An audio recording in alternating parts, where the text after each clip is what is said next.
It's recording. Yes. Okay.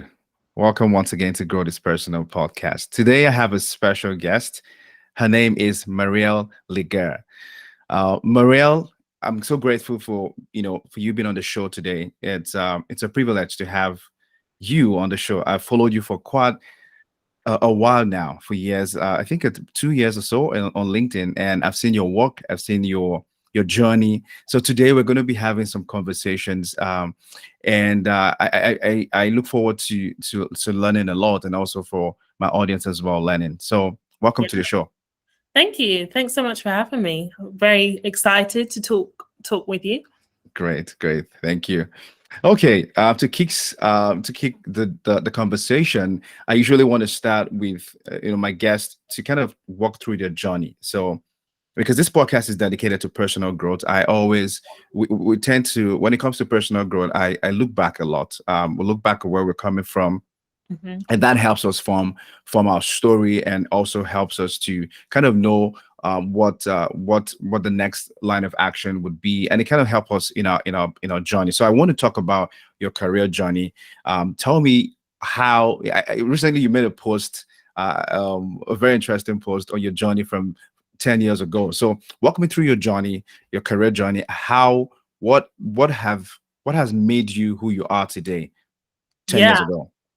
Yeah. Okay. So firstly, for those, I know most people listening won't have any idea who I am. So my name is Yes. Marielle Legair, and I am a personal branding expert. And I often say that, I do personal branding. I'm a keynote speaker, but my superpower is helping professionals and entrepreneurs become better known for the work that they do, because none of us are rewarded for being invisible, right? I often say the best known wins, right? So Hmm. we have to make sure that we become known for our expertise, because none of us could expect people to recognize us or acknowledge our accomplishments by hiding.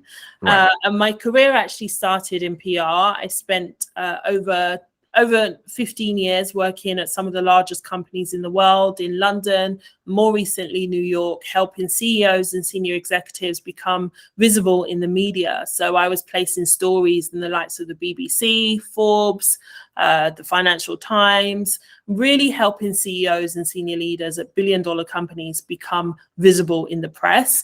And then I realized that PR isn't really enough, because not everyone needs PR, but everyone needs to know how to manage their reputation. And that's what really got me into personal branding. And I decided, when I was actually living in New York for the first time, that I wanted to focus on personal branding. So that's kind of a very quick snapshot of my career journey, but more to your question around my specific journey, I guess. I mean, how deep should I go with this? How I deep? mean, I like one of your story you mentioned in 2013 to 2014. You realized you're on a wrong career path, so you Yeah. committed to learning new skills. So tell me about, how did you realize? What made you realize that you're on the wrong path? Yeah. Well, firstly, I recognized I went to see a career coach, and that was like so enlightening, because I had never seen a career coach before. I was always somebody that just thought I had to figure it out by myself. When I saw a career coach, that was like eye-opening to me, because I recognized there and then that I wasn't actually meant to be in a corporate environment. She had me do all of these different tests, like Strengths Finder, and all of these really insightful tests. And what came out from those tests was that I'm a visionary, I'm an entrepreneur, I'm a creative. And it actually said there in black and white that I shouldn't be somebody working in a large, big corporate company, because that goes against my creativity, right? But I didn't know that. So I spent over nearly 20 years working in a corporate environment that wasn't actually aligned to me. So that's when I realized, wow, I'm actually on the wrong career path. So that's when I had the courage to actually follow my passion, follow my strengths, and really play to those. And that's why now I do the work that I do as a speaker, an entrepreneur, working with global brands. And I'm really able to just be much more creative and really carve out my own journey in that way. Awesome. You mentioned career coaching was one of the tool, or we use the word tool, but that helped you identify, your career path and all. For someone who will be listening to this podcast, and they're trying to find out, okay, maybe for example, they can afford a career coach. What other ways can they? What can they do to be able to identify the career path? Yeah. Well, I think I'm somebody who thinks we all can invest in ourselves in some way, and it doesn't necessarily have to be financial. There's so many free resources online. Google is your best friend, right? Like it should be, especially if you're somebody who is a lifelong learner, which I believe we all need to be. And I feel the biggest journey you're going to take of self-discovery is that of yourself. So we all have a duty to really invest in ourselves. And by that, like I said, I'm not talking necessarily financial, but just taking the time to understand yourself. What are your strengths? What are your weaknesses? Are you playing to those strengths, or are you running away from them? So really just taking that time. And there's so many free resources. I'm also a LinkedIn Learning instructor. So I've got like 2 courses on the LinkedIn Learning platform. That's free. There's ways to access that complimentary as well. So there's so much content available. And I think that isn't the issue. The issue is actually applying what you learn and actually executing on that. Because I think we're in such a busy, noisy, distractive world. It's so easy just to, take for granted the fact that there's so many answers at our fingertips, but it's whether or not we want to apply what we find and have the courage to apply what we find. That's awesome. One thing I always say is that personal growth is by demand. It means that you have to place a demand on your skill, on even yourself, because oftentimes we look outside for look at external factors as the reason why we're not doing something, whereas we can be more resourceful to look at what we have within ourselves to make things happen. Great. You talked about personal branding. I wanted to dwell a little bit on that. Talk to us. What exactly is personal branding for someone who is trying to build that when it comes to their career? What is personal branding, and why is it important today? Yeah, such a great question. I love the Jeff Bezos quote, which I'm sure you're familiar with. Your personal brand is what people say about you when you're not in the room. And if we think about it, if we dig deeper into that quote, all of the big career decisions happen when we're not in the room. Should you be promoted? Should you get a pay rise? Should you be the one to work on that new project? Are you competent? Should you be laid off? These are the sort of personal branding conversations that are happening about you when you're not in the room. So it's on you to make sure that what's being said about you while you're not in the room is favorable. How do you do that? You make sure that you cultivate your personal brand so that when you're not there, people are actually advocating for you. So this is why it's super, super important. Personal branding isn't something that is, a lot of people think, well, I'm not an influencer. I don't want to be an influencer. And they kind of roll their eyes and turn their nose up at it. But it's actually a very important career success strategy whereby you're taking control of what people say about you when you're not there. Awesome.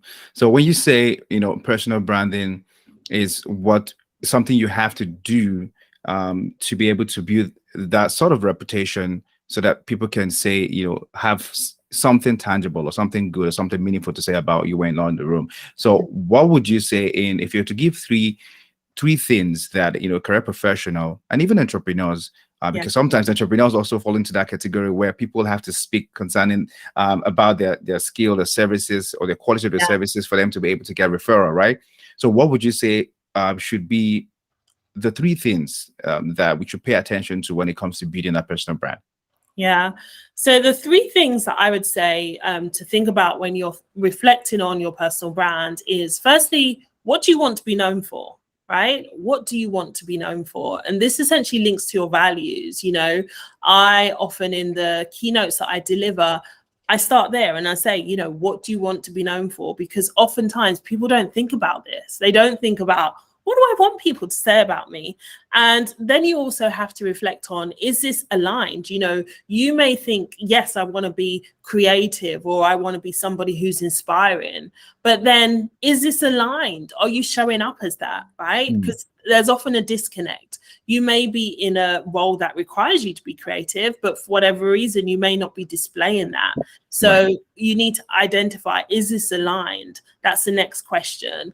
And then the third point would be around, how can you be more visible and how can you really show up as that? Because there's often disconnects with people's personal brands. So firstly, what do you want to be known for?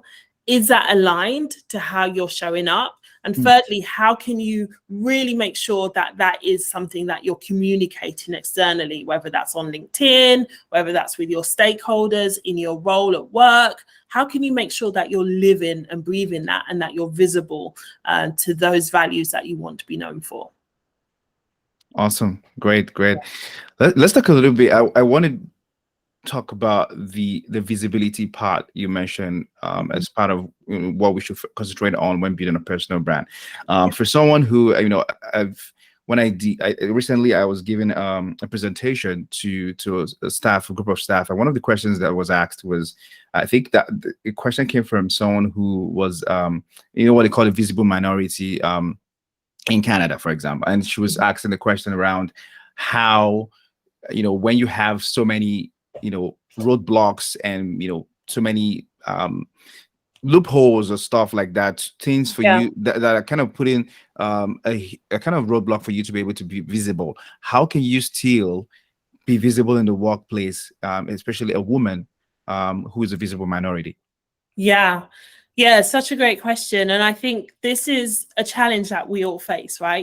Often, especially if you're working in a male-dominated industry, often a white male-dominated industry, that's been my career for the last almost 20 years. So I've really had to firstly work on myself, because really that's the only thing that I can control. Right. So I had to really look at, what narrative am I telling myself? Firstly, am I telling myself I'm the only woman here? I can't use my voice. So I think that's the first thing. You have to choose courage over comfort.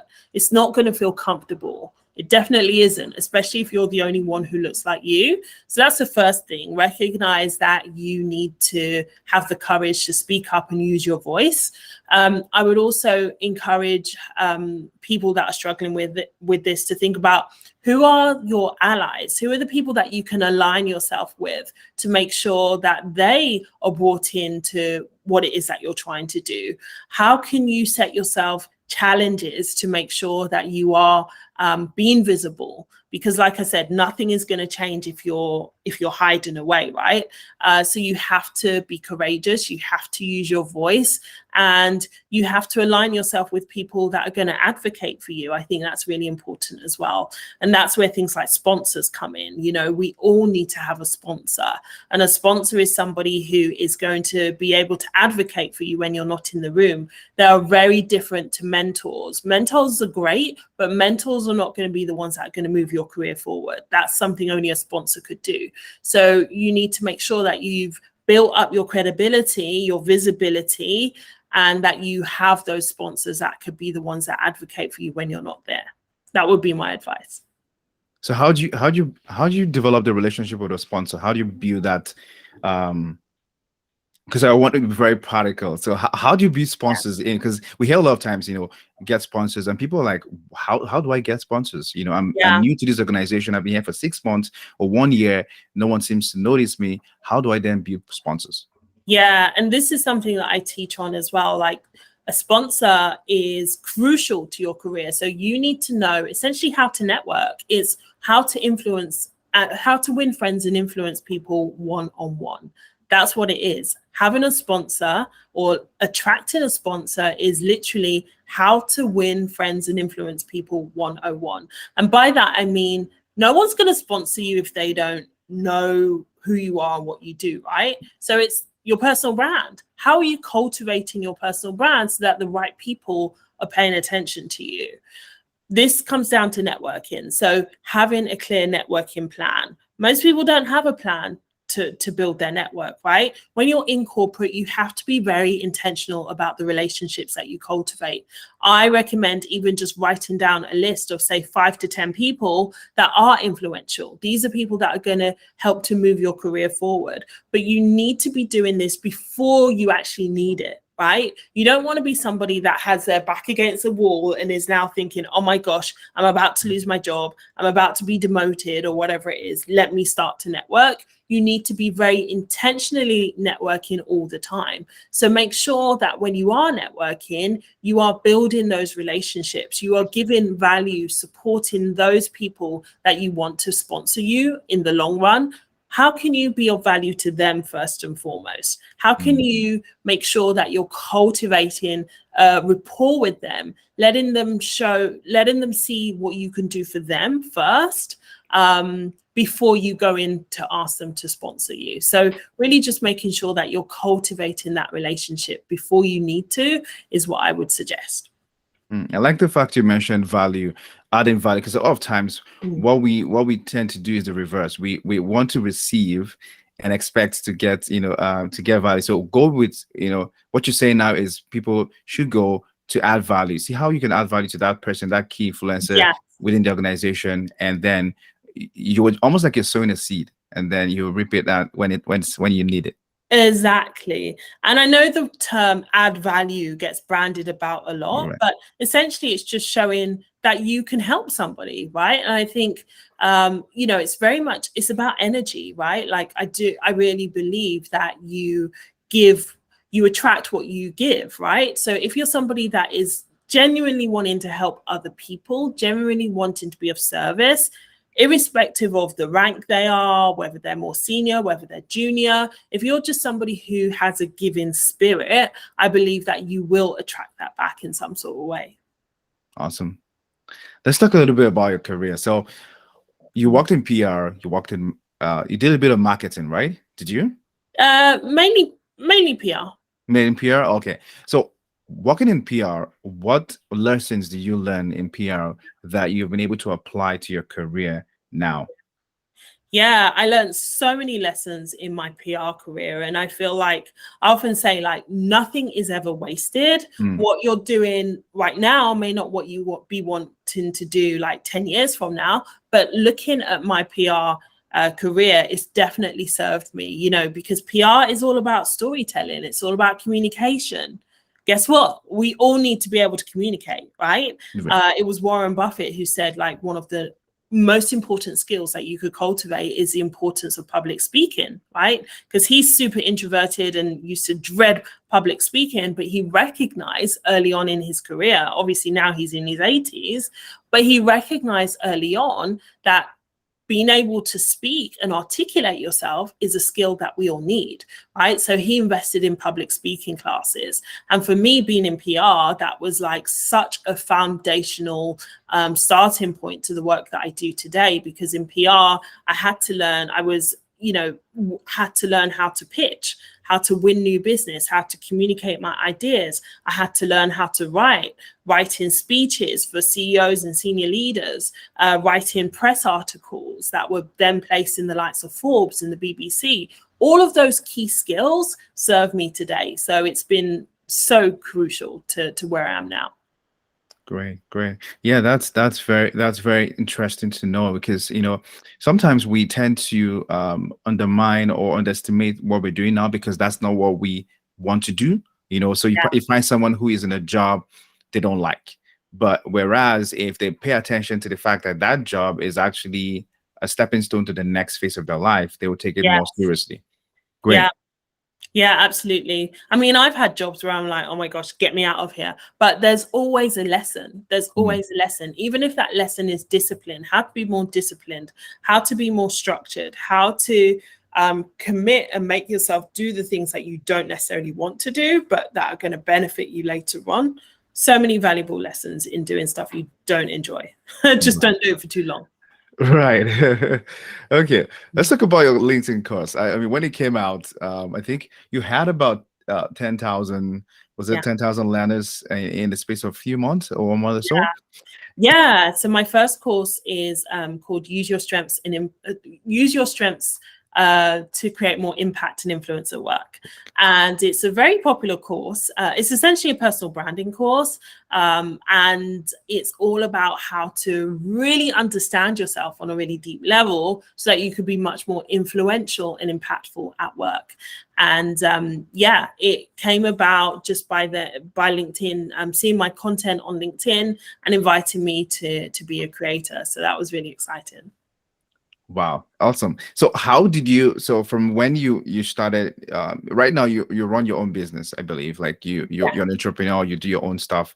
So what, can you tell us what were the things you had to do to be able to position yourself to get that kind of opportunity to be asked to come? What were the things you actually did? Apart from just showing up on LinkedIn, what were the things you do in strategic wise that had to get that opportunity?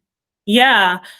So how did I come to partner with LinkedIn? So I've been in my industry since 2005, right? So I'm not new to this. I know I probably look quite young, but I'm seen as an expert in my space, and I've spent the last, how many years is that? I don't know, nearly 20 years working with billion-dollar companies, right? So I've always worked at a high level in terms of the jobs that I've had, the opportunities that I've had. So that is, again, it's not wasted. Even though I'm now a entrepreneur, the time that I did spend in corporate working with these big brands was preparing me for the next chapter. So because I've got that insight, the perspective that I'm able to share, having been from the UK, now based in the US, working in London and New York, I'm able to add quite a unique perspective around like different cultures.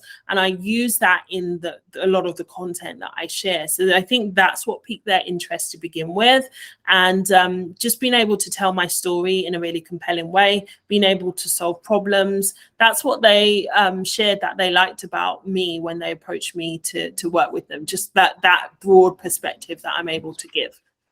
Great. If you should mention 3 skills that helped you succeed in launching that course, what would you say that they are? Yeah, I think the ability to communicate well on camera. And this is something that LinkedIn have shared themselves. They look at people that are good presenters. Are you able to present yourself well? Do you have good energy? Are you enthusiastic? That's really, really important, because you need to be able to actually sustain people's time, and you need to be able to sustain their interest, right? If you're somebody who's flat and monotone, it's probably not going to work as well on video. Right. The ability to tell good stories, I think, is important as well, because people learn through stories. You probably heard the saying that facts tell, but stories sell. It's your story that is going to bring people in and help them connect with you. So I think that's really important as well. And then the third piece would be around just making sure it's actionable. What are the action steps that I could take after watching this module? If you're somebody who is creating any sort of course or any sort of content generally, you need to be able to take people from point A to point B. And if you could demonstrate that, I think that's a really important skill as well. Awesome. Because why I ask the question is, we probably have in the audience someone who is also interested in creating a course, developing a digital course, and knowing that that's the skill that they need is very crucial, especially part of storytelling.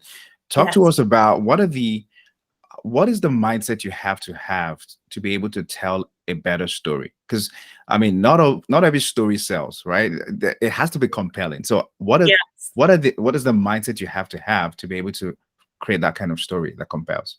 Yeah, I think a big part of storytelling is emotion, right? Like, people need to connect with it in some sort of way. And I even think about when I was in PR, when I was writing press releases or speeches for CEOs and senior leaders, the one thing that I would always make sure is that it evoked some sort of emotion, whether that was happy, sad, fun, joy, whatever it was. I really wanted to make sure people felt something. And if you could do that in your content, whether it is a course or if it's even just a LinkedIn post, that's going to resonate so much more than if you're just somebody who's spouting facts, right? You need to be able to make people feel something. And that's how you compel people to action, is when they feel something. So that's a tip that I would say, to make sure that you're doing and infusing in all of your content. Great. What is your superpower? Well, I've got several superpowers. I would say my number one superpower is the ability to connect with people, right? Like, I've spent the last 3 years delivering keynotes mainly on Zoom, but I always get really good feedback from them. And that is, I loved your presentation. I loved your energy. And I think that, to me, is the best compliment anyone could give me, is like, I love your energy. And I think we underestimate how important our energy is when we're communicating with people. So that, I would definitely say, that's a superpower of mine. Great. So what are the personal branding tips you would give a job seeker? Someone who, if you look at LinkedIn, for example, in the last few weeks, you see a lot of layoffs. You probably have people connected to us who have been laid off. What advice would you give someone, and from the personal branding perspective, number one, to be prepared for such before it happens? And now it has happened, what should they be doing right now to be able to, land the next opportunity?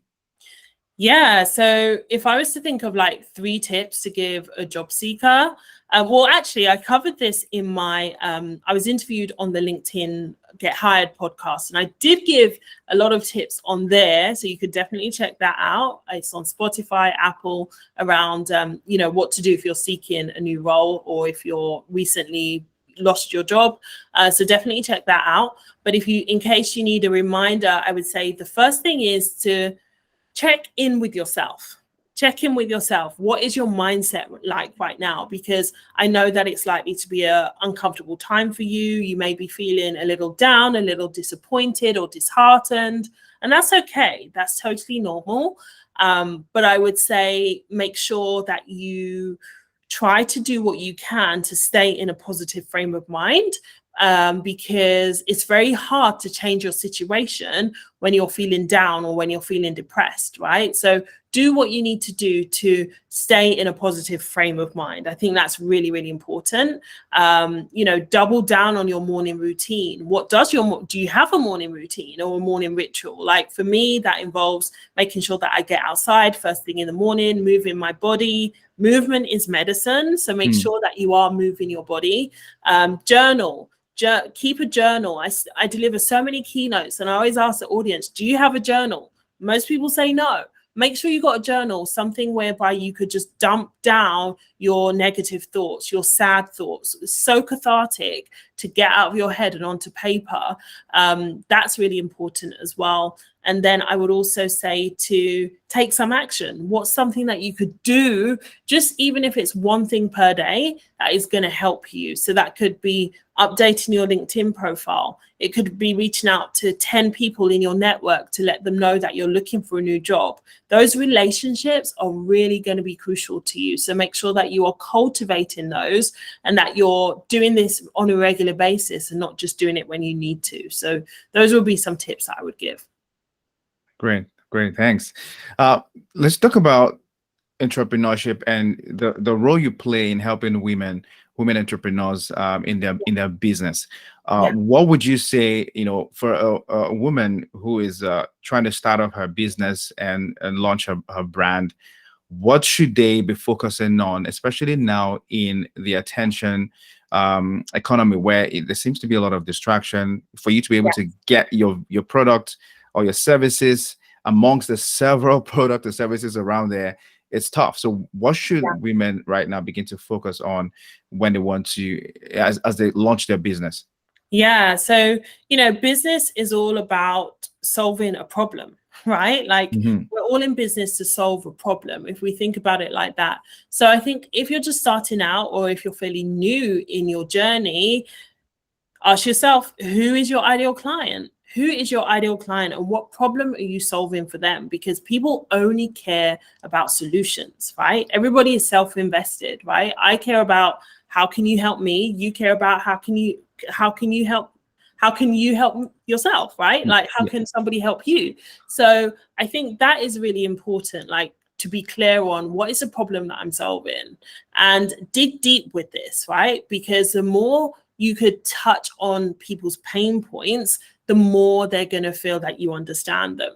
And you need to be communicating this through your content, communicating this in all of your messaging on your website, everywhere. So that's the first thing, is making sure that you're clear on the problem that you solve. And then you need to find a way to attract those people to you, right? So how are you going to do that? Are you going to use social media? Are you going to use LinkedIn, Instagram? How are you going to begin to attract people? And let's be real, you may not necessarily make sales right away. I think it is a long game. I think you need to be building your audience, building your community first, and then you need to be making offers, right? Making offers, letting people know that you are open for business, having conversations. I often say conversations equals currency. If you're not having conversations with people, it's going to be very difficult for you to make sales. In the work that I do as a speaker, I need to be having conversations with decision makers. They are the people that are going to bring me in, right, and buy my services. So conversations equals currency. So if you're not having conversations, think about what you could do to increase the number of conversations that you're having. Great. And I know you touched on how to be able to start those conversations, but if you had to give a tip on how to start a conversation, I know one of the ways, you probably post on LinkedIn and all, but how can you begin to have start the conversations with decision makers? Yeah. And this is actually all outlined in my course. I've got a course called Win on LinkedIn, whereby I've listed all of the sales scripts that I use to help people get into conversations with decision makers, because there's an art and a science to it, right? You need to know how to build a rapport. You need to be more interested in them than you are in yourself, right? So it's all about psychology. It's all about building a rapport. And if you do need deeper help with this, definitely do send me a message. But that's what it's all about, knowing how to build a rapport, focusing on them rather than just yourself. So we're going into 2023. What would you say is the personal branding mistakes to avoid? Because there's a right way of doing things and there's a wrong way of doing things. I mean, one of the ways I've been seeing a lot of people do, for example, on LinkedIn, I'm just going to use that social media platform because that's where I'm on majorly, is, a lot of people, number one is they tend to almost like a plagiarism. People just take people's content and just put it as theirs and, try to gain that, build that followership and all of that. And that's numbers, because it feels like it's a numbers game. So what are the things, the personal branding, if you share 3 personal branding mistakes to avoid for 2023, what would you say they are? Yeah. Well, yeah, that goes without saying. I have people copy and paste my work all the time. And it used to get really frustrating. But then I was thinking, actually, well, you can't be me, so you don't have my story, you have your story, right? So I think it's also about confidence as well. Like, people that copy and paste, they obviously, maybe it's just laziness, or they just don't have the confidence in their own story. But that aside, my 3 tips would be, firstly, make sure that you're visible. Make sure that you're visible and make sure that you've got a plan. Be really intentional about the content that you're going to be putting out there. I think that's key. Jump on LinkedIn if you're not using LinkedIn already. There's so many opportunities on LinkedIn. I think about all of the opportunities that I've got this year for myself and also my clients.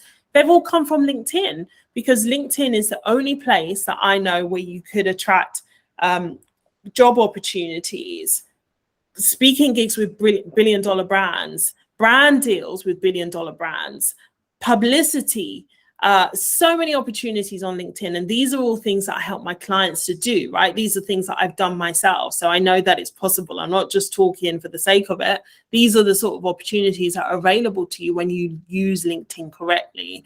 The third point would be to make sure that you're having conversations. Don't just fall into the trap of what I see a lot of people doing, is just posting loads of content. Make sure that you are being intentional and that is actually leading to something else.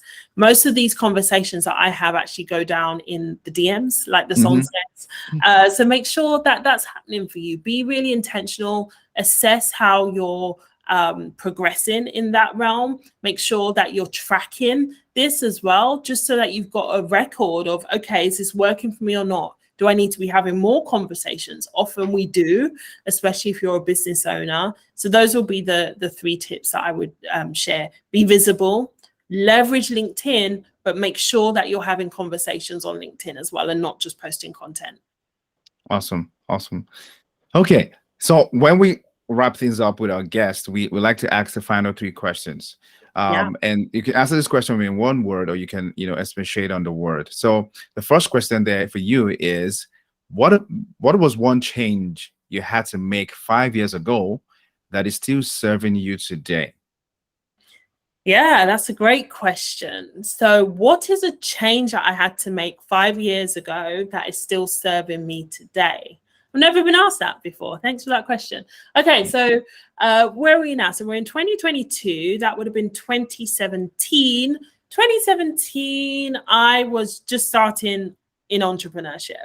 I think I had to focus. The change that I had to make was I had to focus on income generating activities as a business owner, because when I first started my business, I was doing everything but focusing on sales. I was blogging, I was worrying about page 3 on my website, all of these things that weren't actually moving the needle and making sales for me. So that was a big thing, learning how to focus on income generating activity, the things that are actually going to increase the profit in my business. That was huge for me because no one ever taught me that, right? So I just wasn't focused on it.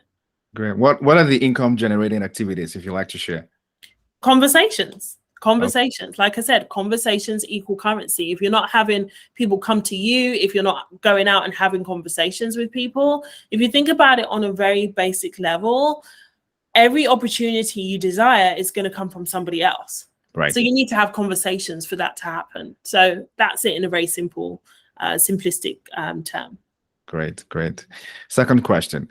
So what is the one important daily routine that fuels your creativity?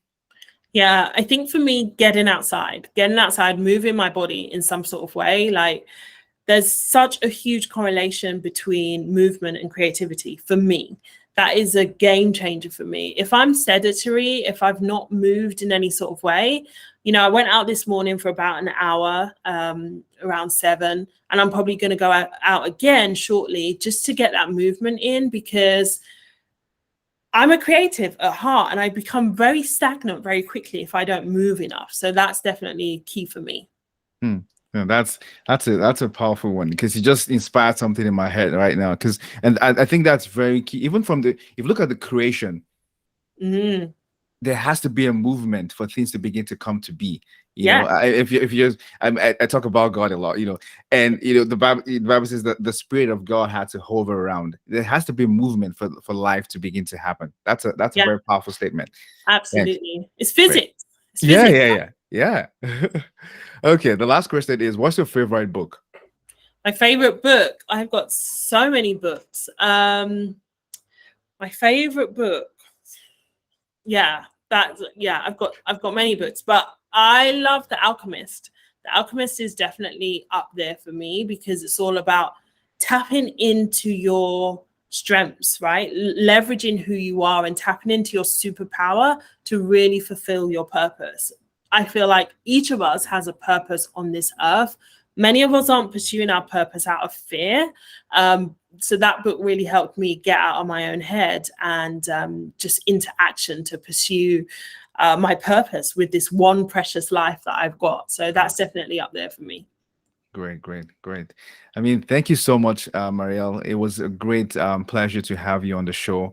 I hope that when we invite you again, you'll be able to, show up for us. Thank you so much. And I hope you have a great day.